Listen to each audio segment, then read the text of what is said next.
మా latest videos కోసం మా ఈ తెలుగు న్యూస్ ఛానల్ సబ్స్క్రైబ్ చేసి గంట సింబల్ యాక్టివేట్ చేసుకోండి. ఈరోజు శ్రావణ బహుళ ఏకాదశి, అజయ ఏకాదశి. ఈరోజు ఏం చేసినా చేయకపోయినా రాత్రి 12 లోపు ఈ కథలు వింటే చాలు, పాపాలు దోషాలు పోతాయి, లక్ష్మీ నారాయణుల అనుగ్రహం కలుగుతుంది, ఇల్లంతా ఐశ్వర్యంతో నిండిపోతుంది. ఈరోజు ఈ కథలు వింటే చాలు, కోటి జన్మల పుణ్యం వస్తుంది, తిరిగిలేని రాజయోగం పడుతుంది. ఇక మీకు అన్ని శుభాలే జరుగుతాయి. పూర్వం ఓ దేశాన్ని పాలించే రాజు ఉండేవాడు. అతని మనసులో ముఖ్యంగా 3 అర్థం కాని ప్రశ్నలు మెదడును తొలుస్తూ ఉన్నాయి. అవి: 1, దేవుడు ఏ వైపు చూస్తూ ఉంటాడు? 2వది, దేవుడు ఎక్కడ ఉంటాడు? 3వది, దేవుడు ఏం చేస్తాడు? ఈ ప్రశ్నలకు ఎన్నో మార్లు ఎంత యోచించినా సరైన సమాధానం దొరకలేదు. రాజు తన ఆస్థానంలో ఓ రోజు సమావేశమై పండితులను, శాస్త్రకారులను, మేధావులను ఆహ్వానించాడు. తాను 3 ప్రశ్నలు వేస్తానని, వాటికి జవాబులు చెప్పడానికి ముందుకు వచ్చి సరైన సమాధానం చెప్పిన వారికి గొప్ప బహుమతి లభిస్తుందని చెప్తాడు. సరైన సమాధానం చెప్పకపోతే కారాగారం పాలు చేస్తానని చెప్తాడు. దాంతో భయపడి ఎవ్వరూ కూడా ముందుకు రాలేదు. ఈ విషయం దేశమంతా చాటింపబడింది. ఓ చిన్న గ్రామం నుండి పశువుల కాపరి ఒక ఆయన ముందుకు వచ్చాడు. రాజస్థానం చేరుకున్నాడు. రాజ్యసభలో ఎందరో మేధావులు, శాస్త్ర పండితులు కూర్చొనున్నారు. పశువుల కాపరి రాజుగారి మొదటి ప్రశ్నకు సమాధానం చెప్పబోయే ముందు రాజుకో విషయం నిర్దేశం చేస్తాడు. రాజా, చెప్పేవాడు గురువు, వినేవాడు శిష్యుడు. గురువు పైన ఉండాలి, శిష్యుడి క్రింద ఉండాలి అని కండిషన్ పెట్టాడు. దానికి రాజు అంగీకరించి సింహాసనం నుండి క్రిందికి దిగాడు. పశువుల కాపరి సింహాసనం అధిష్ఠించాడు. అప్పుడు మహారాజా, ఇప్పుడు అడగండి 3 ప్రశ్నలు అన్నాడు పశువుల కాపరి. దానికి రాజు, మొదటి ప్రశ్న, దేవుడు ఏ వైపు చూస్తూ ఉంటాడు? దీనికి జవాబు చెప్పండి అన్నాడు. వెంటనే పశువుల కాపరి ఒక దీపాన్ని తెప్పించమన్నాడు. దీపం తెచ్చి సభ మధ్యలో పెట్టారు. మహారాజా, ఈ దీపం ఎక్కడ చూస్తుంది? నా వైపా, నీ వైపా, తూర్పు వైపా, పశ్చిమానిక, పైకా, కిందక, ఎక్కడ చూస్తుందో చెప్పండి అని ప్రశ్నించాడు. అన్ని వైపులకు చూస్తుంది అని జవాబిచ్చాడు రాజు. ఇంత చిన్న జ్యోతి అన్ని వైపులా చూడగలిగినప్పుడు పరంజ్యోతి స్వరూపమైన భగవంతుడు అన్ని వైపులా చూడలేడా? సమస్త జీవుల కళ్ళల్లో వెలుగుగా ఉన్న పరంజ్యోతి పరమాత్మే అన్నాడు పశువుల కాపరి. మరి ఇక 2వ ప్రశ్న, దేవుడు ఎక్కడ ఉంటాడు అన్నాడు రాజు. సరే, ఓ చిన్న పాత్రలో పాలు తెప్పించమన్నాడు పశువుల కాపరి. భటులు పాలు తెచ్చారు. అప్పుడు పశువుల కాపరి, మహారాజా, ఈ పాలల్లో నెయ్యి ఎక్కడ ఉందో చెప్పగలవా అని అడిగాడు. పాలను బాగా మరగబెట్టాలి. వాటిని తోడు అనగా మజ్జిగ కలిపి కొన్ని గంటలు కదపకుండా ఉంచాలి. అప్పుడు పెరుగు సిద్ధమవుతుంది. దాన్ని కవ్వంతో చిలికితే వెన్న వస్తుంది. తర్వాత తయారైన వెన్నను కాస్తే నెయ్యి తయారవుతుంది అన్నాడు రాజు. సరిగ్గా చెప్పారు మహారాజా. అలాగే హృదయం అనే పాలను గురువు అనే నిప్పులపై బాగా మరిగించి మనసు అనే తోడు వేసి స్థిరంగా ఉంచితే వచ్చే సత్యం అనే పెరుగును సాధన అనే కవ్వంతో చిలికితే జ్ఞానం అనే వెన్న వస్తుంది. ఆ సాధన అంతర్ముఖం అనే నిప్పులపై బాగా కాచినట్లయితే పరమాత్మ అనే నెయ్యి వస్తుంది అన్నాడు కాపరి. పశువుల కాపరి సమాధానానికి సభలో హర్షధ్వానాలు మిన్నుమిట్టాయి. చివరి ప్రశ్నగా రాజు, దేవుడు ఏం చేస్తాడు అని అడిగాడు. దానికి పశువుల కాపరి, నేను పశువుల కాపరిని, మీరు మహారాజు. కింద ఉన్న నన్ను సింహాసనం పైన కూర్చోబెట్టారు, పైన ఉన్న మిమ్మల్ని కిందికి దించేశారు. ఇదే పరమాత్మ లీల. సత్కర్మలు చేసే జీవులను పై జన్మలో ఉత్తమ జన్మగా మార్చటం, దుష్కర్మలు చేసే వాళ్లను మరుజన్మలో క్రింది స్థాయికి పంచటమే పరమాత్మ పని అన్నాడు.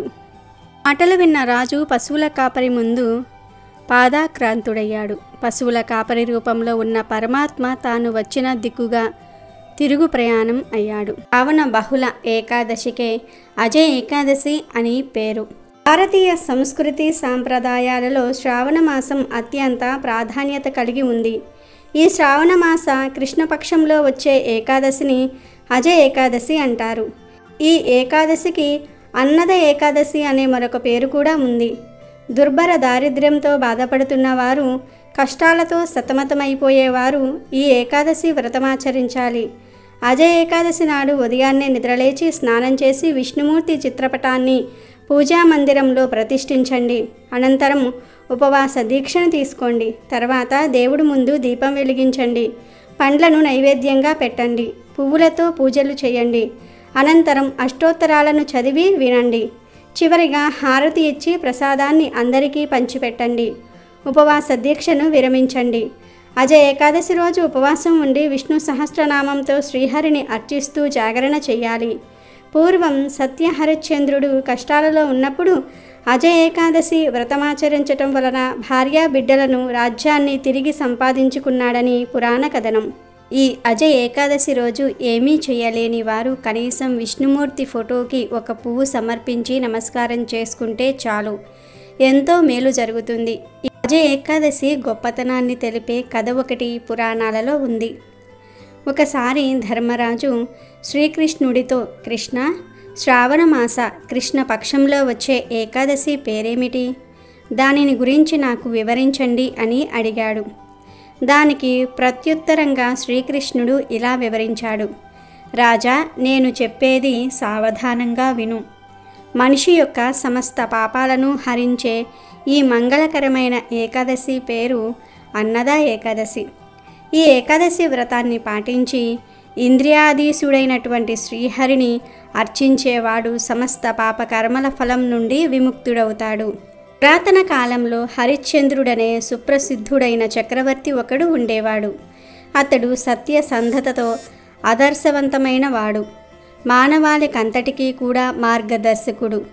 త్రికంసుడి కుమారుడు హరిశ్చంద్రుడు. సూర్యవంశ రాజుల్లో సుప్రసిద్ధుడు. అయోధ్యను రాజధానిగా చేసుకుని పరిపాలిస్తూ ఉండేవాడు. ఆయన భార్య చంద్రమతి. కుమారుడు లోహితాస్యుడు ఏకపత్ని వ్రతుడుగా, సత్యసంధుడిగా హరిశ్చంద్రుడికి తిరిగిలేని పేరుంది. ఒకనాడు దేవేంద్రుడి సభలో సత్యం తప్పక పలికేవారు ఎవరున్నారు అనే ప్రశ్న ప్రస్తావనకు వచ్చింది. అప్పుడు అక్కడ ఉన్న వశిష్ఠుడు వెంటనే భూలోకంలో హరిశ్చంద్రుడు ఉన్నాడని చెప్పాడు. కానీ విశ్వామిత్రుడు లేచి హరిశ్చంద్రుడు సత్యవాక్ పరిపాలకుడు కాడని, ఆ విషయాన్ని తాను నిరూపిస్తానని అన్నాడు. అలా విశ్వామిత్రుడు తన మాట నెగ్గించుకోవడానికి ఒక రోజున హరిశ్చంద్రుడి దగ్గరకు వచ్చి తాను ఒక యజ్ఞం తలపెట్టానని, దానికి ఎంతో ధనం అవసరమవుతుందని, ఆ ధనం కావాలని అడిగాడు. అప్పుడు హరిశ్చంద్రుడు ఆ ధనాన్ని తాను ఇస్తానని వాగ్దానం చేశాడు. అని విశ్వామిత్రుడు ఆ ధనం తనకు ప్రస్తుతం అవసరం లేదని, అవసరం వచ్చినప్పుడు అడుగుతానని చెప్పి వెళ్ళిపోయాడు. కొంతకాలానికి హరిశ్చంద్రుడు వేట కోసం అడవికి వెళ్ళాడు. అప్పుడు విశ్వామిత్రుడు 2 మాతంగ కన్యలను హరిశ్చంద్రుడి దగ్గరికి పంపాడు. ఆ కన్యలు తమ అందచందాలతో, సంగీత నాట్యాలతో హరిశ్చంద్రుడిని ఆకర్షించాలని చూశారు. హరిశ్చంద్రుడు వారి ఆకర్షణలో పడక వారికి బహుమానాలు ఇచ్చి పంపించాలనుకున్నాడు. అయితే ఆ కన్యలిద్దరూ తమకు బహుమానాలు అక్కర్లేదని, తమను వివాహం చేసుకోమని కోరారు. కానీ హరిశ్చంద్రుడు తాను ఏకపత్ని వ్రతుడినని, రెండోసారి పెళ్లి చేసుకోవటం ధర్మం కాదని వారికి నచ్చజెప్పి సున్నితంగా ఆ కన్యలను పంపించాడు. తర్వాత విశ్వామిత్రుడు ఆ 2 కన్యలను వెంటబెట్టుకుని వచ్చి హరిశ్చంద్రుణ్ణి వారి కోరిక తీర్చమన్నాడు. తన రాజ్యాన్నైనా సరే వదులుకుంటాను గాని ఏకపత్ని వ్రతాన్ని విడిచిపెట్టి అధర్మానికి పాలుపడనని చెప్పాడు హరిశ్చంద్రుడు. వెంటనే విశ్వామిత్రుడు అయితే నాకు రాజ్యాన్ని ఇచ్చి వెళ్ళిపోమన్నాడు. హరిశ్చంద్రుడు తన మాట మీద నిలబడటం కోసం రాజ్యాన్ని విశ్వామిత్రుడికి అప్పగించి కట్టుబట్టలతో నగరం నుంచి బయలుదేరాడు. అప్పుడే విశ్వామిత్రుడు హరిశ్చంద్రుడు గతంలో తనకు వాగ్దానం చేసిన ధనాన్ని ఇవ్వమని అడిగాడు. దానికి హరిశ్చంద్రుడు ప్రస్తుతం తన దగ్గర ధనం లేదని, కొంత సమయమిస్తే ధనాన్ని చెల్లిస్తానని విశ్వామిత్రుడిని వేడుకున్నాడు. విశ్వామిత్రుడు అందుకు అంగీకరించి తనకు రావాల్సిన ధనాన్ని వసూలు చేసుకోవడానికి నక్షత్రకుడు అనే ఒక తన శిష్యుణ్ణి హరిశ్చంద్రుడితో పంపాడు. హరిశ్చంద్రుడు వెనుకనే బయలుదేరిన నక్షత్రకుడు ఆ రాజును ఎన్నెన్నో కష్టాల పాలు చేశాడు. సొమ్ము ఇస్తానని అనలేదు అని ఒక అబద్ధం చెప్తే చాలు, తాను వెంటనే వెళ్ళిపోతానన్నాడు. కానీ హరిశ్చంద్రుడు అందుకు ఒప్పుకోక ఎన్నెన్నో కష్టాలను అనుభవిస్తూ చివరకు కాశీనగరానికి చేరాడు. అక్కడ కాలకౌశికుడు అనే బ్రాహ్మణుడికి హరిశ్చంద్రుడు తన భార్యను అమ్మి దాంతో వచ్చిన ధనాన్ని నక్షత్రకుడికి ఇచ్చాడు. అయినా ఇంకా విశ్వామిత్రుడి అప్పు ఎంతో మిగిలి ఉంది. అప్పుడు హరిశ్చంద్రుడు వీరబాహుడు అనే ఒక కాటికాపరికి తానే స్వయంగా అమ్ముడుపోయి ఆ ధనాన్ని నక్షత్రుడికి ఇచ్చాడు. ఆ కాటికాపరి దగ్గరే హరిశ్చంద్రుడు మారువేషంలో పనిచేస్తూ ఉండిపోయాడు. అయినా హరిశ్చంద్రుడి కష్టాలు తీరలేదు. హరిశ్చంద్రుడి భార్య అయిన చంద్రమతి కుమారుడితో కలిసి కాలకౌశికుడి ఇంట్లో పనులు చేస్తోంది. అడవికి దర్భల కోసం వెళ్ళిన ఆమె కుమారుడు లోహితాస్యుడు పాము కరిచి మరణించాడు. దాంతో కుమారుడికి అంత్యక్రియలు చేయడానికి శవాన్ని తీసుకుని చంద్రమతి శ్మశానానికి వెళ్ళింది. అక్కడ వీరబాహుడికి సేవకుడిగా కాటికాపరిగా ఉన్న హరిశ్చంద్రుడు శవాన్ని దహనం చేయాలంటే కాటి సుంకం చెల్లించి తీరాలని పట్టుపట్టాడు. తన దగ్గర చిల్లిగవ్వ కూడా ధనం లేదని, కాటి సుంకం కట్టలేనని చంద్రమతి అన్నది. అప్పుడు హరిశ్చంద్రుడు తన భార్యతో, అయితే నీ మెడలో ఉన్న మంగళసూత్రాన్ని అమ్మి ఆ డబ్బుతో సుంకాన్ని చెల్లించమని అన్నాడు. ఆ మాటలకు చంద్రమతి ఆశ్చర్యపోయింది. తన మెడలోని మంగళసూత్రం తన భర్తకు తప్ప వేరే ఒకరికి ఎవ్వరికీ కూడా కనపడదని, అది తనకు వరమని, కనుక కాటికాపరిగా ఉన్న వ్యక్తి హరిశ్చంద్రుడే అయి ఉంటాడనుకుని అప్పుడు తన విషయాన్నంతా కూడా హరిశ్చంద్రుడికి చెప్పింది. ధర్మం తప్పని హరిశ్చంద్రుడు మంగళసూత్రం అమ్మి ధనం తీసుకురమ్మని ఆమెను నగరానికి పంపాడు. అంత అర్ధరాత్రి వేళ చంద్రమతి నగరంలోనికి వెళ్తూ ఉండగా ఇంకొక కష్టం వచ్చి పడింది. కాశీరాజు కుమారుణ్ణి ఎవరో దొంగలు చంపి అతడి దగ్గర ఉన్న ఆభరణాలను అపహరించి పారిపోతూ ఉండగా రాజభటులు ఆ దొంగలను తరుముకు రాసాగారు. ఆ దొంగలు పరిగెత్తుతూ వచ్చి వారికి దారిలో ఎదురైన చంద్రమతి దగ్గర తాము దొంగతనం చేసి తెచ్చిన సొమ్ములు పడవేసి పారిపోయారు. అటుగా వచ్చిన రాజభటులు చంద్రమతే రాజకుమారుని హత్య చేసి ధనాన్ని దొంగిలించిందని భావించి ఆమెను బంధించి రాజు దగ్గరకు తీసుకువెళ్లారు. రాజు ఆమెకు మరణదండన విధించటంతో రాజభటులు ఆమెను కాటికాపరిగా ఉన్న హరిశ్చంద్రుడి దగ్గరకే తీసుకువచ్చి శిక్ష అమలు చేయమన్నారు. ఆమె తన భార్య అని తెలిసినా, నిరపరాధి అని తెలిసినా రాజ్యాజ్ఞను అమలుపరచటం కోసం హరిశ్చంద్రుడు ఖడ్గం ఎత్తి చంద్రమతి శిరస్సును తెగ వెయ్యబోయాడు. విచిత్రంగా ఆ ఖడ్గం ఒక పూలదండలాగా మారి చంద్రమతి మెడలో పడింది. ఇన్ని కష్టాలు వచ్చినా కూడా హరిశ్చంద్రుడు సత్యానికి కట్టుబడి ఉన్నాడు. ఒకరోజు ఆ చక్రవర్తి గొప్ప చింతతో ఆలోచించటం మొదలుపెట్టాడు. తాను ఏం చేయాలి, ఎక్కడికి పోవాలి, ఏ విధంగా తాను ఉద్ధరింపబడతాననే విషయాన్ని అతడు పదే పదే ఆలోచించాడు. అతని కష్టాన్ని చూసిన గౌతమ ముని ఆ రాజు చెంతకు వచ్చాడు. ఆ మునిని చూసిన హరిశ్చంద్రుడు పరుల లాభం కొరకే బ్రాహ్మణులను బ్రహ్మదేవుడు సృష్టించాడని తలిచాడు. తరువాత అతడు ఆ మునికి వందనములు గావించి చేతులు జోడించి చెంతన నిలిచాడు. తన దీనగాథలను అతడు గౌతమ మునికి వివరించాడు. రాజు యొక్క దీనగాథను వినిన గౌతమ ముని ఆశ్చర్యంతో, రాజా, శ్రావణమాస శుక్లపక్షంలో వచ్చే అన్నద ఏకాదశి అత్యంత మంగళకరమైనది, సర్వపాపహరమైనది. ఆ ఏకాదశి త్వరలోనే రాబోవటం నీ అదృష్టమనే చెప్పుకోవచ్చు. ఆ ఏకాదశి రోజు నీవు ఉపవాసం ఉండాలి, రాత్రంతా జాగరణ చెయ్యాలి. దాని ఫలితంగా నీ పాపమంతా కూడా నశిస్తుంది. ఓ రాజోత్తమ, నీ ప్రభావం చేతనే నేను నీ చెంతకు వచ్చానని తెలుసుకో అని అన్నాడు. హరిశ్చంద్రుణ్ణి ఆ రీతిగా ఆదేశించిన పిమ్మట గౌతముని అదృశ్యుడయ్యాడు. ఆ తర్వాత ముని ఆదేశం మేరకు రాజు అజయ ఏకాదశి వ్రతాన్ని పాటించి సర్వపాప దూరుడయ్యాడు. భార్యని పుత్రుణ్ణి తిరిగి పొందాడు. ఓ రాజసింహమ, ఈ అద్భుతమైన ఏకాదశి ప్రభావం ఎటువంటిదంటే అనేక సంవత్సరాలు అనుభవించాల్సి ఉన్నటువంటి కష్టాలన్నీ కూడా దీని వలన హరించుకుపోతాయి. ఈ ఏకాదశి ప్రభావం వలనే హరిశ్చంద్రుడు తన భార్యను మృత పుత్రుణ్ణి తిరిగి పొందాడు. అప్పుడు దేవతలు దుందుంబులు మోగించి ఆకాశం నుండి పుష్పవృష్టి కురిపించారు. తదనంతరం ఈ ఏకాదశి ప్రభావం వలనే ఆ రాజు తన రాజ్యాన్ని, రాజ్యభోగాన్ని ఎటువంటి అడ్డంకులు లేకుండా అనుభవించగలిగాడు. చివరకు అతడు తన బంధుమిత్ర ప్రజలతో పాటుగా భగవద్ధామానికి వెళ్ళాడు. రాజా, ఈ ఏకాదశిని పాటించిన వ్యక్తి సమస్త పాపాల నుండి బయటపడి ఆధ్యాత్మిక జగత్తును చేరగలడు అని శ్రీకృష్ణుడు ముగించాడు.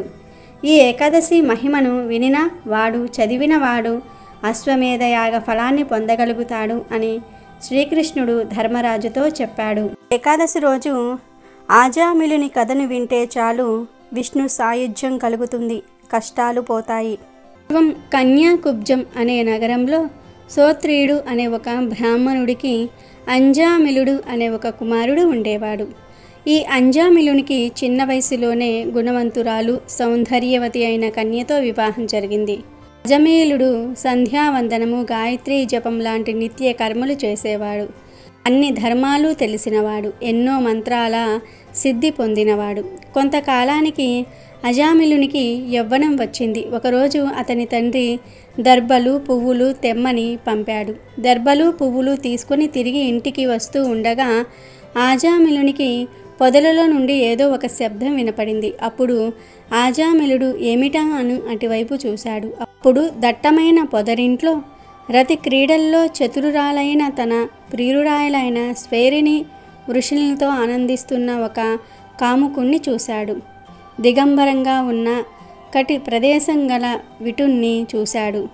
కాముకత్వం మూర్తిభవించిన ప్రియురాలితో శృంగార కేలిలో తేలియాడుతున్న వాడిని ఆజామిలుడు చూశాడు. అది చూసి అతన్ని పులకించిన రోమాలు నిక్కబొడుచుకున్నాయి. ఆమెను చూసి ఆజామిలుడు కామోద్రేకంతో ఉవ్విళ్ళాడాడు. మాటిమాటికి ఏపు మీరిన ఆమె చూపులు అనే మోహ పాశాలలో చిక్కుకున్న ఆ బ్రాహ్మణ కుమారుడు నిత్య కృత్యాలైన దైవిక కర్మలను, శాస్త్ర పాఠాలను, జపతపాలను మర్చిపోయాడు. అతని మనసనే కారరణ్యంలో కామోద్రికమనే కారుచిచ్చు చెలరేగసాగింది. అప్పటి నుండి అతని మనసులో ఆమెను పొందాలనే కోరిక చెలరేగింది. అలా ఆజామిలుడు దిగులుతో కృంగిపోయాడు, విచారించాడు, కామావేశానికి లోనయ్యాడు. ఆజామిలుడు కులాచార మర్యాదలను కోలద్రోశాడు. తండ్రి సంపాదించిన ఆస్తినంతటిని ఆమె పాలు చేశాడు. సద్గుణాలను వేడనారాడు. బాగా రుచి మరిగి ఆ వాలు కన్నుల వెలయాలి అందచందాలకు లొంగిపోయాడు. సుగుణవతి, సౌందర్యవతి అయిన తన భార్యను ఇష్టపడక నీచుడై తెలివి తక్కువ తనంతో ఆ వెలయాలి ఇంటికి వెళ్ళసాగాడు. బంధువులను తిట్టి, సజ్జనులను బాధించి, దిక్కులేని దీనులను చిక్కుల పాలు చేసి, దారులు కొట్టి దోచుకోవటంలో దిట్టగా మారి నిందలను లెక్క చేయకుండా జీవింపసాగాడు. ఈ విధంగా చాలా కాలం ఆజామిలుడు భ్రష్టాచారుడై ఆ వేశ్య కుటుంబాన్ని పోషిస్తూ ఆమెనే భార్యగా భావిస్తూ చెడు మార్గంలో ప్రవర్తింపసాగాడు. ఆమెతో 9 మంది బిడ్డల్ని కన్నాడు. ఆమె బిడ్డలను పోషించడానికి ఎన్నో దొంగతనాలు చేశాడు, ఎన్నో పాపాలు చేశాడు. ఆ స్త్రీనే జీవితం అనుకుని బ్రతికేశాడు. ఆవిడకు పుట్టిన పిల్లల్లో ఆఖరివాడు అంటే ఆజామిలునికి చాలా ఇష్టం. అతని పేరు నారాయణ. ఎప్పుడూ నారాయణ నారాయణ అని వాడినే కలవరించేవాడు. కొంతకాలానికి అతనికి వయసు అయిపోయింది, మరణ సమయం వచ్చింది. ఒకరోజు చూడడానికి భయంకరంగా ఉన్న యమదూతలు అదృశ్య రూపంలో ఇతని ప్రాణాలను తీసుకుని పోవడానికి వచ్చారు. ప్రాణం పోయేవాడికి వాడి ఆఖరి క్షణాలలో మాత్రమే యమదూతలు కనబడతారు. యమదూతలు అతనిపై పాశాన్ని వేశారు. వారిని చూసి భయంతో నోటిలో సరిగ్గా మాట రావటం లేదు ఆజామిలునికి. అతి కష్టంతో దూరంగా ఆడుకుంటున్న అతనికి ఇష్టమైన చిన్న కొడుకుని పిలవడానికి నారాయణ అని గొనిగాడు. 9 విష్ణుదూతలు వచ్చి ఆ యమదూతలు వేసిన పాశాన్ని కత్తిరించారు. అతనికి పోతున్న ఊపిరి కాస్త నిలబడింది. ఈ యమదూతలు, విష్ణుదూతలు కేవలం ఆజామిలునికి మాత్రమే కనబడుతూ ఉన్నారు. వారి మాటలను వింటున్నాడు ఆజామిలుడు. అప్పుడు యమదూతలు విష్ణుదూతలతో, మీరు ఎవరు? మా పనికి ఎందుకు ఆటంకం కలిగిస్తున్నారు? ఇతను జీవితంలో ఎన్నో ఘోర పాపాలు చేశాడు. వీడిని మేము నరకానికి తీసుకుని వెళ్ళి శిక్షలు విధిస్తాము అని అన్నారు. దానికి విష్ణుదూతలు, మేము విష్ణుదూతలము, మేము వైకుంఠం నుండి వచ్చాము. మీ ధర్మాధర్మ విచక్షణ సామర్థ్యం తెలిసిపోయింది. అజ్ఞానంతో మీరు పుణ్యాత్ములను దండింపరాని వారిని దండిస్తున్నారన్న విషయం వెల్లడి అయింది. యమదూతలారా, ఇతడు మరణ సమయంలో అమృతమయమైన అక్షరాలతో కూడిన భగవంతుని పుణ్యనామాన్ని స్వీకరించటం వలన 1,000,000 కంటే ఎక్కువ జన్మలలో చేసిన పాపాలన్నిటినీ కూడా పోగొట్టుకున్నాడు. హరినామ కీర్తనలు, ముక్తికాంత ఏకాంత మోహన విహారాలు, సత్యలోక నివాసాన్ని ప్రసాదించే ఆనంద సౌభాగ్య విలాసాలు ఇతడు నారాయణ అని పిలిచినప్పుడు ఇతని మనస్సు కుమారుని మీద వ్యక్తమై ఉన్నదని మీరు అనుకోవద్దు. భగవంతుని పేరును ఏ విధంగా పలికినా శ్రీహరి రక్షకుడై అందులోనే ఉంటాడు. కుమారుని పేరు పెట్టి పిలిచిన విశ్రాంతి వేళల్లో అయినా, ఆటలో అయినా, పరిహాసంగా అయినా, పద్య వచన గీత భావార్థాలతో అయినా నారాయణ్ణి స్మరిస్తే పాపాలు తొలగిపోతాయి. ఆ ప్రాయశ్చిత్తాల వల్ల ఆ పాపాలు తాత్కాలికంగా ఉపశమిస్తాయి తప్ప పూర్తిగా పరిహారం కావు. అంత్యకాలంలో ధైర్యం సన్నగిల్లినప్పుడు పూర్వజన్మ పుణ్య విశేషం ఉంటేనే కానీ కేశవుడు మనస్సుకు తోచడు. శ్రీహరి నామమనే అమృతాన్ని ఈ ఆజామిలుడు ప్రత్యక్షంగా సేవించాడు. ఈ శ్రీహరి నామ స్మరణమనే ధర్మం ఈ సత్పురుషుడి మరణం అనంతరం ఎందుకు వృధా అవుతుంది అని ఈ విధంగా విష్ణుదూతలు భాగవత ధర్మాన్ని నిరూపించి, తను ఎంత పాపాత్ముడైనా ప్రాణం పోయే చివరి క్షణంలో నారాయణ అని అన్నాడు. తన కొడుకును పిలవాలి అనుకుని పిలిచినా సరే చివరి క్షణాలలో నారాయణ అని అన్నందుకు ఇతని పాపాలు పోయాయి. ఏ నేపథ్యంతోనైనా సరే అంత్యకాలంలో నారాయణ నామస్మరణ చేసేవారు నరకానికి పోరు కనుక మీరు ఇతనిని తీసుకుని వెళ్ళకూడదు అని చెప్పి అతనిని వైకుంఠానికి తీసుకుని వెళ్ళారు. యమదూతలు తిరిగి యమలోకానికి వెళ్ళి జరిగిందంతా కూడా యమునికి చెప్పారు. అప్పుడు యముడు హరిభక్తులు నిరంతరం ఆయన నామస్మరణ చేసేవారు కనీసం ఆఖరి క్షణాల్లోనైనా నారాయణ నామస్మరణ చేసేవారు నరకానికి రారు అని చెప్పాడు. బట్టి పాపాలను పోగొట్టుకోవడానికి, నరకానికి వెళ్లకుండా ఉండడానికి హరినామ స్మరణ, శ్రీకృష్ణ భజనలే ఉత్తమమైన మార్గాలు అనే విషయాన్ని ఈ కథ ద్వారా గ్రహించాలి. ఈ ఏకాదశి పర్వదినాన విష్ణుమూర్తికి ఎంతో ప్రీతికరమైన తులసి మొక్క ఎలా పుట్టిందో తెలిపే ఈ పవిత్ర కథను వింటే చాలు కోటి జన్మల పుణ్యం వస్తుంది, సకల ఐశ్వర్యాలు సిద్ధిస్తాయి. గంధమాదన పర్వతంపై నిరంతరము విహరించే మాధవి ధర్మజ్వలులనే దంపతులకు కార్తీక పూర్ణిమ శుక్రవారం నాడు ఒక ఆడపిల్ల పుట్టింది. సంధ్యో యవ్వనంతో పూర్వజన్మ స్మృతి జ్ఞానంతో జన్మించిన ఆ యువతికి తల్లిదండ్రులు పద్మిని అని పేరు పెట్టుకున్నారు. చంద్రవదన పద్మపత్రనేత్ర అయినటువంటి ఆ పద్మిని కరచరణాలు చిగురుటాకుల వలె ఎర్రగా సుకుమారంగా ఉన్నాయి.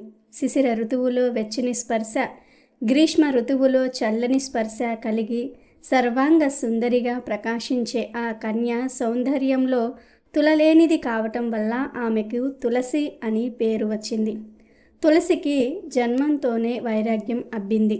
ఆమె తపస్సు నిమిత్తం బదరికాశ్రమానికి బయలుదేరింది.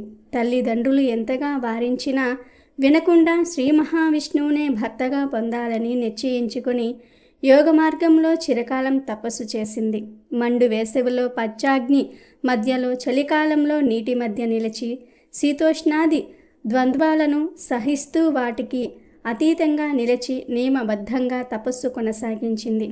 కొన్ని సంవత్సరాల కాలం పండ్లు మాత్రమే ఆహారంగా స్వీకరించింది. మరికొన్ని సంవత్సరాల పాటు ఆకులనే ఆహారంగా తీసుకున్నది.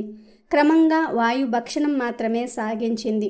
చివరకు నిరాహార్యై కఠోర తపస్సు చేయసాగింది. ఆమె తపస్సును మెచ్చి బ్రహ్మ ప్రత్యక్షమయ్యాడు. వరం కోరుకోమని అడిగాడు. బ్రహ్మదేవుడు ప్రత్యక్షమైనందుకు తులసి ఎంతో సంతోషించింది. దేవ, సర్వజ్ఞుడవైన నీకు తెలియనిది ఏమున్నది? గోలోకంలో తులసి అనే గోపికగా జన్మించిన నేను శ్రీకృష్ణుని అనురాగానికి పాత్రురాలునయ్యాను. కానీ రాధిక నాపై ఆగ్రహించి నన్ను మానవలోకంలో జన్మించవలసినదిగా శపించింది. అప్పుడు శ్రీకృష్ణుడు బ్రహ్మ వరప్రభావం చేత నాకు భార్యవు కాగలవు అని నన్ను ఊరడించాడు. కనుక విష్ణువుకు భార్యను అయ్యేటట్లు నన్ను అనుగ్రహించు అని బ్రహ్మను ప్రార్థించింది. ఆమె ప్రార్థన విని బ్రహ్మ తులసి శ్రీకృష్ణుని అంశగా సుధాముడనే గోపకుడు భారతదేశంలో శంఖచూరుడు అనే పేరుతో రాక్షసుడై జన్మించాడు. అతడు కూడా రాధికాదేవి శాపానికి గురి అయిన వాడే. నువ్వు శంఖచూరుణ్ణి వరించు, తరువాత శాపవశాన భూలోకంలో అవతరించిన శ్రీకృష్ణుణ్ణి చేపట్టగలవు. తదనంతరం లోక పావనివై వృక్ష రూపాన్ని పొందుతావు. ఆ వృక్షం విష్ణువుకు అత్యంత ప్రీతిపాత్రమైనది. బృందావన క్షేత్రంలో నివసించే నీవు బృంద అనే పేరుతో విరజిల్లగలవు అని అనుగ్రహించి బ్రహ్మదేవుడు అంతర్ధానమయ్యాడు. బ్రహ్మదేవుని ఆదేశానుసారం తులసి శంఖచారుణ్ణి మనసులో ధ్యానిస్తూ బదరికాశ్రమంలో తపస్సు చేయసాగింది. ఒకనాడు శంఖచూరుడు ఆ తపోవన ప్రాంతానికి విచ్చేశాడు. బ్రహ్మదేవుని సూచనను అనుసరించి తులసిని వివాహమాడదలచి మంగళప్రదమైన కవచాన్ని ధరించి వచ్చాడు శంఖచూరుడు.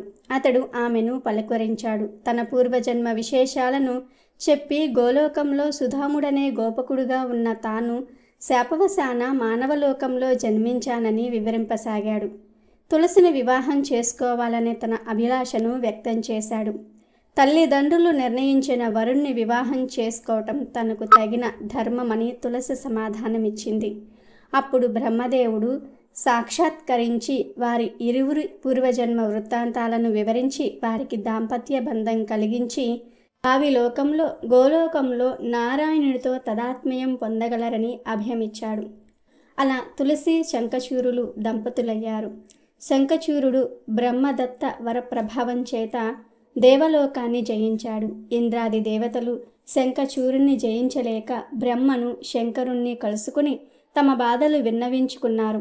వారంతా కలిసి వైకుంఠానికి వెళ్ళారు. దేవతలందరినీ పక్షాన బ్రహ్మదేవుడు శ్రీ మహావిష్ణువును ప్రార్థించి తమ ఆవేదనను నివేదించాడు.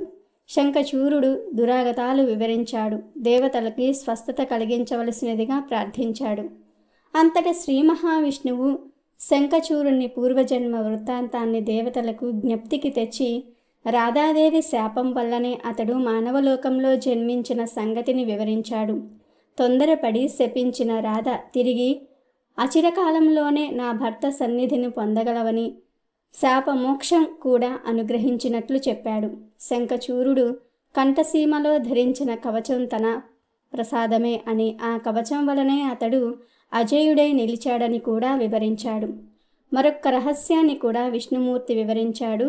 శంఖచూరుని భార్య తులసి మహాపతివ్రత అని, ఆమె సతీత్వానికి భంగం కలిగిస్తే కాని శంఖచూరుడు మరణించడనే సంగతి చెప్పి తాను బ్రాహ్మణ వేషంలో వెళ్ళి తులసీదేవి సతీత్వాన్ని భంగపరుస్తున్నానని, అదే సమయంలో పరమేశ్వరుడు యుద్ధంలో శంఖచూరుణ్ణి సంహరించగలడని చెప్పాడు. ఇంతలో శ్రీ మహావిష్ణువు బ్రాహ్మణ వేషధారి అయి శంఖచూరుణ్ణి సమీపించి అతని కవచాన్ని యాచించి దానంగా స్వీకరించాడు. ఆ కవచాన్ని ధరించి శంఖచూరుని రూపంలో తులసి వద్దకు వెళ్ళాడు శ్రీ మహావిష్ణువు. యుద్ధంలో విజయం సాధించి తన భర్త తిరిగి వచ్చాడని భావించిన తులసి అతనికి అన్ని సపర్యలు చేసింది. బ్రహ్మదేవుని మధ్య వర్తిత్వంలో సంధి కుదిరిందని, దేవతల రాజ్యాలను వారికి తిరిగి ఇచ్చి వేశారని, యుద్ధం ముగిసిందని చెప్పాడు శంఖచూరుని వేషంలో ఉన్న విష్ణువు. అతడు కోరగా తులసి ఏకాంత సుఖాన్ని అందించడానికి సిద్ధపడింది. అయితే అతని స్వభావంలోని స్వల్ప భేదాన్ని తులసి గమనించింది. నీవు నా భర్తవు కావు, ఎవరో మాయావివి, నిజం చెప్పు అని నిలదీసింది. విష్ణుమూర్తి నిజరూపంలో సాక్షాత్కరించాడు. శ్రీహరిని చూసి తులసి క్షణంలో మూర్ఛిల్లి కొంతసేపటికి తేరుకుని, ధర్మాన్ని భంగపరిచి నా భర్తను సంహరించావు. రాతి గుండెగల నీవు పాషాణ రూపుడవై పొమ్మని విష్ణువును శపించింది. అంతటా విష్ణువు తులసి శంఖచూరుల పూర్వ వృత్తాంతాలను, శాప విషయాలను తులసికి గుర్తు చేశాడు.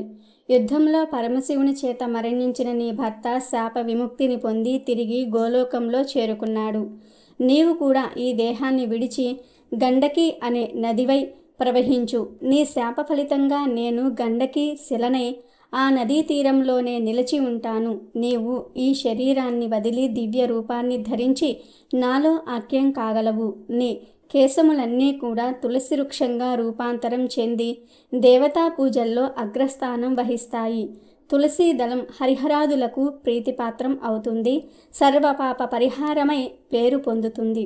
దేవతల చేత పూజింపబడుతూ ఉంటుంది. తులసి వృక్షం ఉన్న చోట నిత్యము నేను నివసిస్తాను. తులసీ దళంతో నన్ను అభిషేకించిన వారు సహస్ర ఘంటాభిషేక ఫలాన్ని పొందగలరు. అవసాన దశలో తులసి తీర్థం సేవించిన వారికి పునర్జన్మ ఉండదు. వారు పాప విముక్తులై నా లోకాన్ని పొందుతారు. నిత్యము తులసి తీర్థాన్ని సేవించేవారు అశ్వమేధయాగ ఫలాన్ని పొందగలరు. రాత్రి వేళల్లోనూ, ఏకాదశి, పూర్ణిమ, అమావాస్య తిథులలోనూ, శుక్రవారం నాడు తులసీ దళాలను కోసేవారు నా శిరస్సును త్రుంచినంత పాపఫలాన్ని అనుభవించక తప్పదు. అద్వితీయము అనంతము అయిన పవిత్రతను శక్తిని నీకు అనుగ్రహిస్తున్నాను అని చెప్పి శ్రీ మహావిష్ణువు అంతర్ధానమయ్యాడు. తులసి తన శరీరాన్ని విడిచి గండకీ నది రూపంలో ప్రవహిస్తూ ఉండగా ఆమె కేశ సముదాయం తులసి వృక్షమే బృందావనంలో సర్వదేవతలకు పూజనీయమైంది. భక్తులను అనుగ్రహించటమే జగన్మాతకు ప్రధాన లక్ష్యం గనుక అందుకోసం అనేక రూపాలతో ఆయా దేవతలను అవతరింపచేసి ఆ తల్లి మనసు కనికరిస్తుంది. దేవతల రాజైన ఇంద్రుడు ఓసారి కాశీనగరంలో ఒక సమావేశం ఏర్పాటు చేశాడు. భూలోకంలోని రాజులు, ఋషులు, మామూలు ప్రజలు, జంతువులు, పక్షులు, కీటకాలు అందరినీ ఆ సమావేశానికి ఆహ్వానించాడు. అక్కడ ప్రతి ప్రాణి తమ కష్టాల్ని నేరుగా దేవతలకు విన్నవించుకోవచ్చు అని ప్రకటించాడు. దాంతో చాలామంది ఎక్కడెక్కడి నుండో అక్కడికి చేరుకున్నారు. వరుసగా అందరూ సభలోనికి వెళ్తున్నారు. ఆ సభ వాకిలి మీద ఒక చిలుక వాలి ఉంది. ప్రతి ఒక్కరిని మర్యాదగా పలకరిస్తున్నది అది. అందరూ దాన్ని చూసి ముచ్చటపడుతూ లోనికి పోతూ ఉన్నారు. ఇంద్రుడి పిలుపును అందుకొని యమధర్మరాజు కూడా ఆ సభకు వచ్చాడు. యముడిని కూడా మర్యాదగా లోనికి ఆహ్వానించింది చిలుక. యముడు మృత్యువుకు అధిపతి. ఏ ప్రాణి ఎప్పుడు ఎక్కడ చచ్చిపోతుందో ఆయనకు తెలుసు. అట్లాంటి యముడు సభలోనికి పోతూ పోతూ వెనక్కి తిరిగి మరి ఆ చిలుక కేసి చూశాడు. పూర్తిగా లోనికి పోబోతూ మళ్ళీ ఓసారి ఆగి చిలుక వైపుకు తిరిగి చూసి నవ్వాడు కూడా. అప్పటి వరకు సంతోషంగానే ఉన్న చిలుకకు ఇప్పుడు దిగులు మొదలయ్యింది. ఈ యముడు నన్ను చూసి ఎందుకు నవ్వాడు అని బెంగ మొదలయ్యింది. క్షణానికి దాని బెంగ ఎక్కువయింది. కొద్దిసేపట్లోనే అది నీరసపడిపోయింది. దానికి కళ్ళు తిరగటం మొదలుపెట్టాయి. వాంతి వచ్చినట్లయింది. అంతలో పక్షిరాజు గరుక్మంతుడు అక్కడకు వచ్చాడు. ఆయన కూడా సభలోనికి పోబోతూ చిలుక పరిస్థితిని గమనించి పలకరించాడు. ఏం చిలకమ్మ, దిగులుగా ఉన్నావు? నీ సమస్య ఏమిటి? నాకు చెప్పు. నేను నీకు ఏ సాయం కావాలన్నా చేస్తాను అన్నాడు. గరుక్మంతుడి మాటలు విన్న చిలుకకు ప్రాణం లేచి వచ్చినట్లయింది. అప్పుడు చిలుక, నీకు కాక ఇంకెవరికి చెప్పుకుంటాను స్వామి? మా పక్షులందరికీ పెద్దవాడివి నువ్వే కదా, అందుకని నా కష్టాన్ని నీకే చెప్పుకుంటాను. విను. ఇందాక యముడు సభలోకి వెళ్ళాడు. నన్నే మళ్ళీ చూస్తూ పోయాడు. చివరికి వెనక్కి తిరిగి నా వైపు చూసి నవ్వాడు కూడా. నాకు భయం వేస్తున్నది. అతని నవ్వు గుర్తొచ్చిన కొద్దీ నాకు ఈ భూమి మీద నూకలు చెల్లిపోయినట్లనిపిస్తున్నది.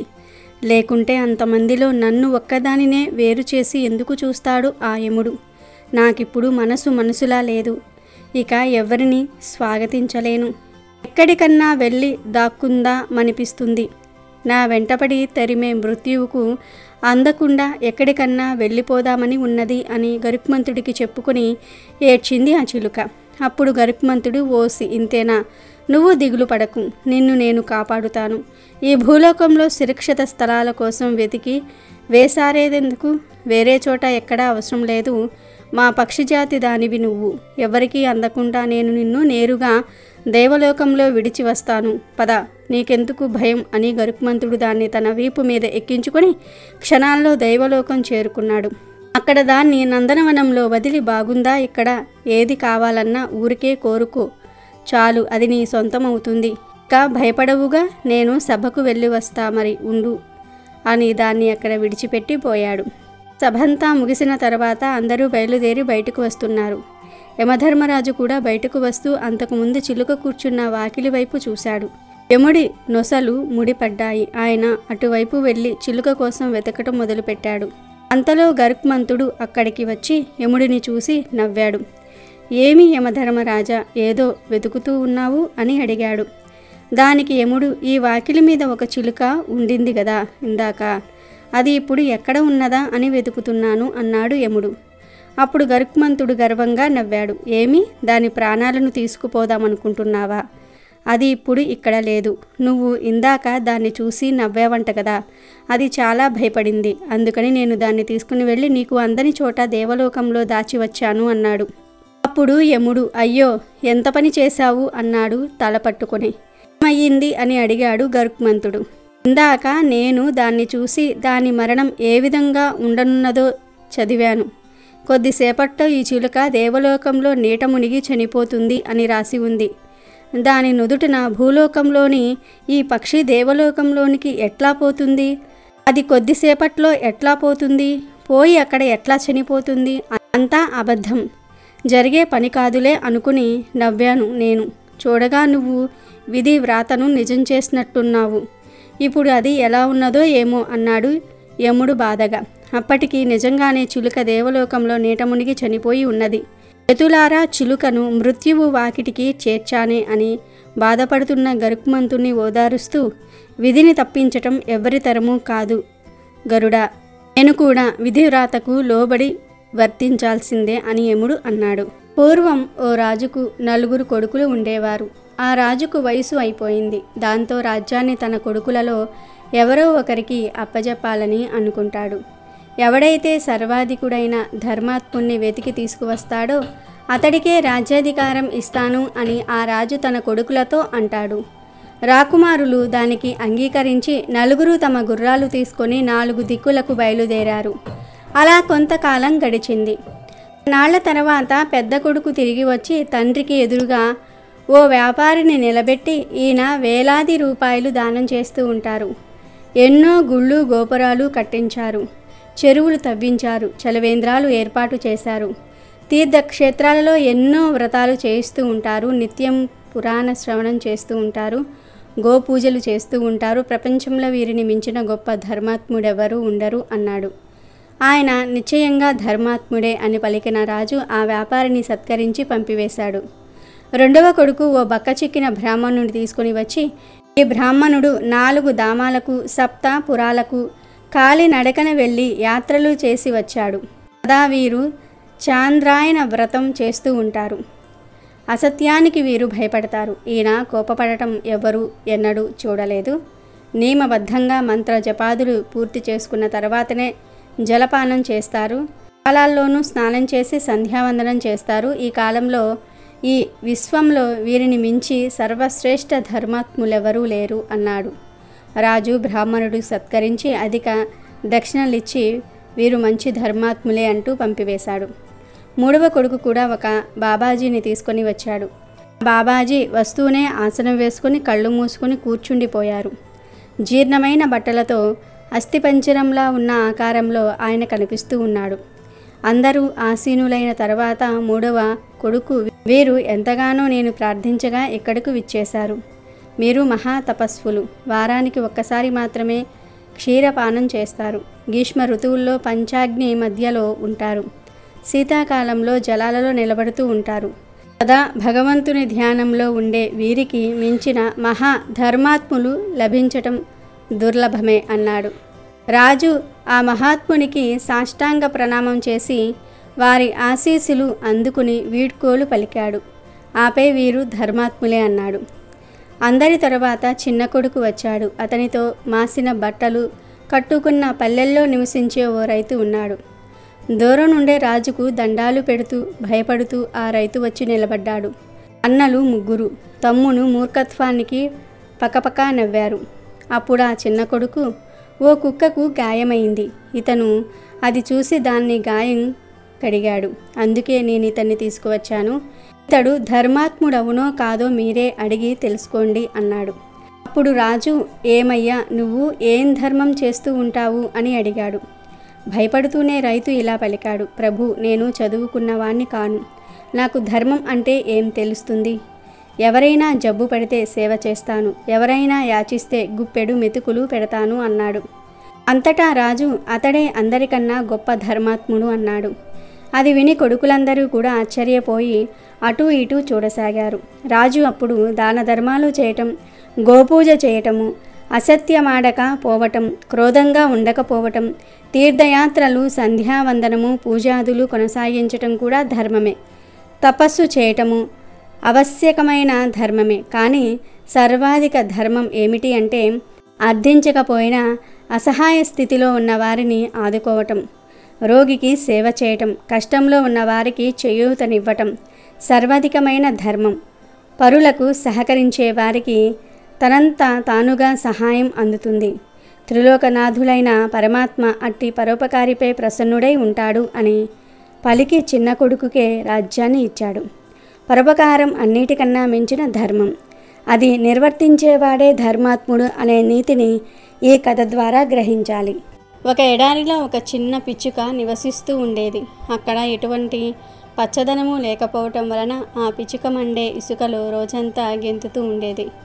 ఒక రోజున నారదుడు అటుపోతూ ఈ పిచ్చుక పడుతున్న కష్టాలను చూసి చాలా జాలిపడ్డాడు. అప్పుడు నారదుడు ఆ పిచ్చుక దగ్గరకు వెళ్ళి, ఓ చిన్ని పిచ్చుక, ఇంత మండే ఎడారిలో నువ్వు ఏమి చేస్తూ ఉన్నావు? నీకేమైనా సహాయం చేయనా అని అడిగాడు. అప్పుడు ఆ చిన్ని పిచ్చుక నారదుడికి నమస్కారం చేసుకుని, స్వామి, నా జీవితం ఎంతో ఆనందంగా ఉంది, కానీ ఈ ఎండవేడిని నేను భరించలేకపోతూ ఉన్నాను. నా పాదాలు రెండూ కాలిపోతూ ఉన్నాయి. ఇక్కడ ఒక చెట్టు ఉంటే ఈ ఎండ వేడిని కొంచెము తట్టుకుని హాయిగా సంతోషంగా ఉండగలను అని చెప్పింది. ఇటువంటి ఎడారిలో చెట్టు మొలవటం అసాధ్యం. నీ కోరికను ఎలా తీర్చాలో నాకు తెలియటం లేదు.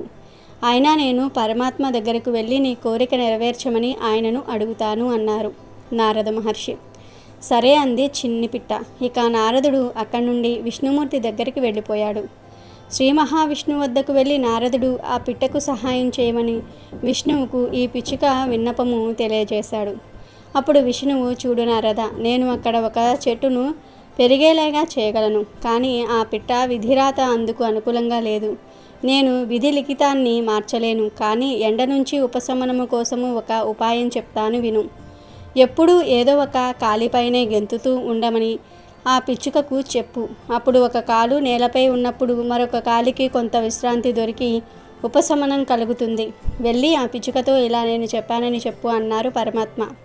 సరే అని విష్ణుమూర్తి దగ్గర సెలవు తీసుకుని నారదుడు మళ్ళీ ఎడారిలో ఉన్న పిచ్చుకకు కనిపించి పరమాత్మ యొక్క సందేశాన్ని, సలహాను వినిపించాడు. పిచ్చుకకు భగవంతుడిపై ఎంతో నమ్మకము కనుక నారదుడి చేత విష్ణువు పంపిన ఉపాయం విని చాలా సంతోషించింది. ఆ చిన్ని పిట్ట నారద మహర్షికి కూడా ఈ సహాయానికి కృతజ్ఞత తెలిపింది. ఎంతో సంతోషించింది. నారదుడికి అర్థం కాలేదు, ఇందులో ఇంత సంతోషించడానికి ఏముందో.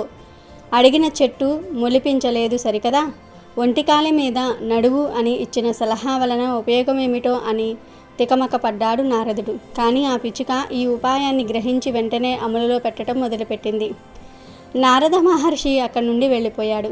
కానీ నారదుడికి ఈ సందేహం అలాగే ఉండిపోయింది. అలా కాలం గడిచి కొన్నాళ్లకు నారదుడికి మళ్ళీ ఈ చిన్ని పిట్ట గుర్తు వచ్చింది. ఇక అక్కడికి వెళ్ళి ఆ పిచ్చుకను చూద్దామని ఆ దారిలో వెళ్తూ ఆ పక్షిని చూశాడు. కానీ ఆశ్చర్యం, అది హాయిగా ఆ ఎడారి మధ్యలో ఉన్న ఒక పెద్ద పచ్చని చెట్టు మధ్య కూర్చొని ఉంది. పిచ్చుక సుఖంగా హాయిగా ఉండటం చూసి నారదుడికి ఆనందం కలిగింది. అయినా పరమాత్మ చెప్పకపోయినా చెట్టు ఎలా వచ్చిందనే విషయం బోధపడలేదు. దాంతో మళ్ళీ దేవుడి దగ్గరకు వెళ్ళి ఆయనతో ఈ పిచ్చుక గురించి తాను చూసిందంతా కూడా చెప్పాడు. అప్పుడు శ్రీ మహావిష్ణువు నారదునితో ఇలా అన్నారు, అవును నారద, నేను చెప్పినట్లే జరిగింది. పిచ్చుక తలరాతలో చెట్టు రాసి పెట్టలేదు. కానీ నీవు ఆ పిచ్చుకకు నా సందేహం వినిపించిన తర్వాత భక్తి శ్రద్ధలతో ఆ ఉపాయాన్ని విని అర్థము చేసుకొని ఆచరించింది. అంతేకాక కృతజ్ఞతలు కూడా తెలుపుకుంది. పవిత్రమైన హృదయంతో తనకు లభించిన భగవత్ ప్రసాదమును స్వచ్ఛమైన అంతఃకరణ శుద్ధితో అమలులో పెట్టింది. ఆ పిచ్చుక చూపించిన భక్తి శ్రద్ధలకు నేను సంతోషించి ఆ పిచ్చుకను అనుగ్రహించాను. నా అనుగ్రహం మేరకు తలరాతను మార్చేసి అక్కడ అసంభవాన్ని సంభవం చేశాను అన్నాడు. కాబట్టి భగవంతుని నమ్ముకున్నవాడు ఎప్పుడూ నష్టపోడు. నిజమైన భక్తి ఉన్నవాడికి భగవంతుడు ఎప్పుడూ ఏదో ఒక విధంగా సహాయం చేస్తూనే ఉంటాడు. ఇదంతా అర్థం కాని కొందరు మూర్ఖులు, నాస్తికులు ఈ విషయాన్ని ఖండిస్తూ ఉంటారు. మరికొందరు వాదిస్తూ ఉంటారు. ముఖ్యంగా చిన్న వయసు వారు దేవుడిని నమ్మటం అంటే తప్పు చేసినట్టు, అదొక అనాగరికమైన పని అయినట్టు ప్రవర్తిస్తారు. అలాంటి వారికి ఒక మంచి అర్థవంతమైన కథ ఇది. భక్తి, శ్రద్ధ, కృతజ్ఞత, భావం, విశ్వాసం వీటి వలన పరమాత్మ అనుగ్రహం పుష్కలంగా లభిస్తుంది. ఎడారిలో అయినా పచ్చని చెట్టు మొలుస్తుంది అనే నీతిని ఈ కథ ద్వారా గ్రహించాలి. అవంతి నగరంలో ఒక వేద పండితుడు ఉండేవాడు. ఇతనంటే ఊరందరికీ బాగా నమ్మకం. చివరికి రాజుగారికి కూడా నమ్మకం. ఎక్కడ ఏ కార్యం చేయాలనుకున్నా ఇతడి చేత చేయించేవారు. ఇతనికి ఎన్నో ఏళ్లుగా సంతానం లేకపోవటం వలన యజ్ఞాలు చేశాడు, యాగాలు చేశాడు. చివరికి పుత్ర కామేష్టి యాగం చేయగా ఒక పుత్రుడు జన్మించాడు. ఎంతో సంతోషంతో జాతకాది కర్మలు చేశాడు. ఒకరోజు ఈ పిల్లవాడి జాతక చక్రం వేసి చూడగా ఇతడు భవిష్యత్తులో గజదొంగ అవుతాడు అని ఉంది. ఆ జాతకం చూసి పండితుడి గుండె జల్లుమంది. అయినా మళ్ళీ మళ్ళీ వేశాడు. ఎన్నిసార్లు చూసినా గజదొంగ అవుతాడు అని వచ్చింది. అప్పుడు పండితుడు, బాబోయ్, నేను పండితుణ్ణి, వీడు గజదొంగ, పండిత పుత్రుడు పరమశుంఠ అనే మాట నిజమవుతుందేమో అని భయపడ్డాడు. ఇంతలోనే మనసును అదుపులోకి తెచ్చుకుని, వీడి జాతకాన్ని మార్చలేము కానీ మనసును అదుపు చెయ్యాలి, ఎలా ఎలా ఎలా అని ఆలోచించి ఆ రోజు నుండి పిల్లాడికి రామాయణ, భారత, భాగవతాలు, గరుడ పురాణం లాంటి పురాణాలు బాగా చెప్పాడు. వీటిలో ప్రత్యేకంగా గరుడ పురాణం మరీ 1కి 10 సార్లు వినిపించాడు. దాంతో పిల్లాడి హృదయంలో జ్ఞాన సంపద వెలిగింది. ఈ తప్పు చేస్తే ఈ శిక్ష పడుతుంది, ఈ తప్పు చేస్తే మరో శిక్ష పడుతుంది, బంగారం దొంగతనం చేస్తే కుష్టివ్యాధి వస్తుంది, వెండి దొంగతనం చేస్తే క్షయవ్యాధి వస్తుంది, ఎవరినైనా దూషించటం, పరుల మీద నిందలు వేయటం, గురువులను వేదాలను నిందించటం, దొంగతనాలు చేయటం లాంటివి చేస్తే ప్రాణం తీసుకు చావాలి, ఇంకా అనేక శిక్షలు అనుభవించాలి అని మనసులో లోతుగా పాతుకుపోయింది. ఎట్టకేలకు ఈ కుర్రాడు కూడా పండితుడు అయ్యాడు. ఇతడి పేరు కూడా క్రమంగా ఆ నోట ఈ నోట పడి రాజుగారి దగ్గరికి వెళ్ళింది. రాజుగారు పండితుడి తండ్రిని పిలిచి, ఓ పండిత బ్రహ్మ, భూసురోత్తమ, నీ కుమారుడి గుణగణాలు విన్నాను, ఇక నుండి నా దగ్గర పురోహితుడిగా చేయడానికి పంపించు అనగానే సంతోషించి అలాగే అని చెప్పి వెళ్ళాడు. అలా వెళ్ళాడే గాని మనసంతా ఆందోళన. వీడి జాతకంలో గజదొంగ అవుతాడని ఉంది. ఇన్నాళ్ళు నా దగ్గర ఉన్నాడు గనుక ఏదో ఒకటి చెప్పి వాడి మనసు మళ్ళకుండా చేశాను. ఇప్పుడు రాజమందిరంలోనికి ప్రవేశిస్తే అక్కడ ఉండే బంగారం, వెండి, ఇతర విలువైన సామాగ్రి చూసి పొరపాటున మనసు మారి దొంగతనం చేస్తే వాడి తలే పోతుంది. అయ్యో, పంపించకపోతే వీడికి భవిష్యత్తు ఉండదు, అక్కడికి వెళ్ళాక ఏదైనా చేస్తే మనిషే ఉండడు అని తనను తాను నిగ్రహించుకుని కొడుకును పిలిచి, నాయనా, రేపటి నుండి నువ్వు రాజమందిరంలో పురోహితుడిగా చెయ్యాలి కనుక చాలా జాగ్రత్తగా ఉండాలి. ఏమరపాటుతో ఉన్నావా, తలే తీసేస్తాడు రాజుగారు అని మళ్ళీ గరుడ పురాణం చెప్పి ఎన్నెన్నో నీతులు చెప్పి జాగ్రత్తలు చెప్పి పంపించాడు. చిన్ననాటి నుండి ఇలా పురాణాలు, రామాయణ, భారత, భాగవతాలు చెప్తూ ఉంటే ఎందుకు చెప్తున్నాడో అర్థమయ్యేది కాదు ఈ పండిత పుత్రుడికి. వీడు గజదొంగ అవుతాడని తండ్రికి తప్ప వీడికి తెలియదు. మొత్తం మీద రాజుగారిని కలిసి అక్కడ పురోహితుడిగా నియమితుడయ్యాడు. పూజ చేయడానికి పూజా మందిరంలోనికి వెళ్ళగానే అక్కడ ధగధగా మెరిసిపోతున్న వజ్రాలు, పగడాలు, బంగారము, వెండి వస్తువులు చూసి, ఆహా, నా జీవితంలో ఇలాంటివి చూడలేదు అంటూ చేతితో పట్టుకోబోయాడు. వాటిని తీసుకోవాలనిపించింది. వెంటనే మనసులో, అమ్మో, ఈ దొంగతనం చేస్తే ఈ బాధలు పడాలి అని చిన్నప్పటి నుండి తన తండ్రి చెప్పిన మాటలు, పురాణాలు గుర్తొచ్చి, అమ్మో, వద్దు వద్దు అని వెనక్కి తగ్గి పూజాది కార్యక్రమాలు చేశాడు. ఇలా కొన్నాళ్ళు గడిచింది. ఒకరోజు ఆనాటి కార్యక్రమాలు పూర్తి చేసి ఇంటికి వెళ్ళబోతూ ఉంటే రాజద్వారం దగ్గర ద్వారపాలకులు ఆపి చేతిలో ఉన్న మూట చూసి, ఏంటది స్వామి, చూపించండి అనగా, అయ్యో, ఏమీ లేదు ఏమీ లేదు అనగా అనుమానం వచ్చి లాక్కొని చూస్తే ఆ మూటలో తౌడు ఉంది. ఇదేంటి స్వామి, తౌడు మూట పట్టుకుపోతున్నారు అని ద్వారపాలకులు అడగగా పండితుడు బెదిరిపోతూ చూశాడు. ఇక ద్వారపాలకులు సందేహంతో రాజుగారి దగ్గర ఇతడిని ప్రవేశపెట్టారు. అప్పుడు రాజుగారికి జరిగిందంతా పూసగుచ్చినట్లు భటులు చెప్పారు. రాజు అంతా విని, భూసురోత్తమ, ఎందుకు ఇలా చేశావు అని అడుగుతాడు. అప్పుడు పండితుడు, ఏమీ లేదు మహారాజా, ఆవుకు పెట్టడానికి ఇంట్లో తౌడు నిండుకుంది, అందుకే ఇలా చేశాను అనేసరికి రాజుగారు నవ్వుకుని, అదేంటి పండితపుత్ర, అడిగితే బస్తాలకు బస్తాలకు ఇచ్చేవాడిని కదా, దొంగతనం చేయాల్సిన కర్మేమి వచ్చింది, చిన్న పిల్లాడి చేష్టల ఉంది అనుకుని అతడి తండ్రిని పిలిపించాడు. తండ్రి గజగజ వణికిపోతూ, అయ్యో, వీడేం చేశాడో, అనుకుందంతా జరిగినట్లు ఉంది, ఎంత చెప్పినా కర్మను మార్చలేము, అయ్యో, వాడి తల తీసేస్తారు, కుయ్యో మొర్రో అయ్యో నాయనో అంటూ ఏడుస్తూ దర్బారుకు వచ్చాడు. అప్పుడు రాజుగారు జరిగింది చెప్పాడు. మనసులో హమ్మయ్య అనుకుని, మహారాజా మీకు ఒక రహస్యం చెప్పాలి, ఏకాంతంగా మాట్లాడాలి అని రాజుగారి ఏకాంత మందిరానికి తీసుకుని వెళ్ళి, మహారాజా నన్ను క్షమించండి, ఇదిగో వాడి జాతకం, వీడి జాతకం ప్రకారం గజదొంగ అవ్వాలి. కానీ నేను మన భారత భాగవత రామాయణ పురాణాలు చిన్ననాటి నుండి బోధించాను. వాటి ప్రభావమే ఈ చిన్న దొంగతనంతో పూర్తయింది. లేదంటే ఈ పాటికి వాడు గజదొంగ అయ్యుండేవాడు. వాడి జాతక దోషం ఈ దొంగతనంతో పూర్తయింది. ఇక మీదట ఎలాంటి అపశృతి జరగదు అని మాటిస్తున్నాను అని రాజుగారికి వివరించాడు. ఆ పండితుడి నిజాయితీకి మెచ్చుకొని మణిమాణిక్యాలు ఇచ్చి, బస్తాల కొద్దీ ఆహార ధాన్యాలు ఇచ్చి, తవుడు ఇచ్చి పంపించాడు రాజు.